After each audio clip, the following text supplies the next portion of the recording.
Can I stop you there, Christian? Yeah. Can you just spend a bit more time on that topic just to give people an idea? Because that is something that I've seen when people poo-poo the whole thing, and they'll show examples of, like I was just doing a podcast with this guy, Adam Heyman, and he had a example where if you try to play 20 questions with GPT, I don't know which version it was, it's clear that it's just, I know the whole thing is it's simulating, it's not like it's really thinking, there's like a little guy inside who's typing answers, but it's clear that it's not thinking of some object or a movie or something and then answering your questions. Like, it's just giving the form of the response. And so my concern is that if that's all people ever experience is cute little things on Twitter where people do screenshots of, look at this, they couldn't figure out how to get the two animals across the river, like those little, those puzzles that you'll give to a 9-year-old or something.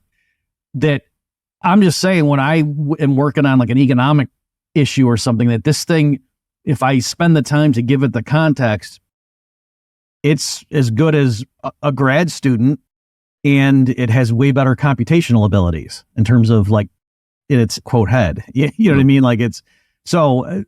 Can you just speak to that a little bit? Like, is it, how good of an assistant is it? Like, if you hired a human who had a background in certain things, would the human be better, or is it but this thing, it kind of just knows a bunch of stuff that humans would have to go Google? Or yeah, it's hard to make that direct comparison to having a human assistant because it's a lot faster right. in many cases. So even if the results might not be as good as a top-notch grad student, the fact that it can turn it around in a few seconds rather than having to wait, I think is a huge productivity boost and a big gain for using these systems. And I think you have to use them correctly. I think a lot of people will just play around with it and they'll type something in and get like really bad responses and then kind of throw it away. So I've noticed this with my wife. So I gave her my access to my GPT subscription. So we share it. So I see the list of stuff that she's asking as well.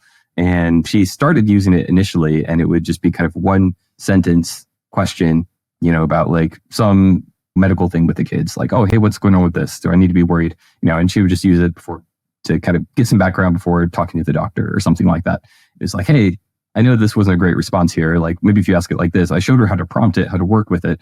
And then it kind of like opened up her eyes where she realized, oh, this is actually really cool. I can use it for all sorts of things now that I can give it more context. And I'm not just asking, a single basic little question, but, really to help me think as like a partner, thinking through these and to go back and forth, ask questions and get prompts and get responses and so forth. That doesn't mean it's right every time, but that's still a very, very powerful tool to be able to have, especially for someone like me. I had a mentor back at a previous company I had worked at years ago, and he was very well regarded in his field, won lifetime achievement awards and so forth. I used to bounce problem ideas off of him, and I would talk. He commented one time like, hey, I'm happy to be a potted plant in the room because you always just solve it by just talking to me, getting responses. And so just having that kind of interaction for me is incredibly powerful. Just being able to be like, hey, look, I've got to explain this. And then just in that process, I can usually solve problems. So using these systems that way and getting that kind of feedback a little bit, I find it to be incredibly helpful.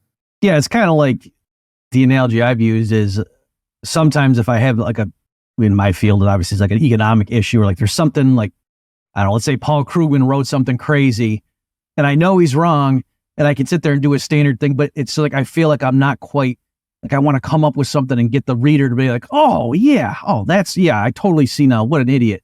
Or, that's completely fallacious argument that Krugman's using. And I might go for a walk and just play with it in my head for a bit, or I might go on a drive and like I have to talk to myself and walk through. And so, yeah, to have GPT-4 or whatever on the other end of that it helps. It's like organizing your thoughts or something, or is it like keeping your thoughts more rigorous or something? It's like doing computations and using Arabic numerals, and like, yeah, it's easier to add up a bunch of numbers if you have a system in place and you line them up or something. I don't know if that's so. Yes, I totally see that. And again, I would just say to people, if you have just thought these LLMs, large language models, are a fun little curiosity and can't help you in your work, it may just be because you don't know how to use them right.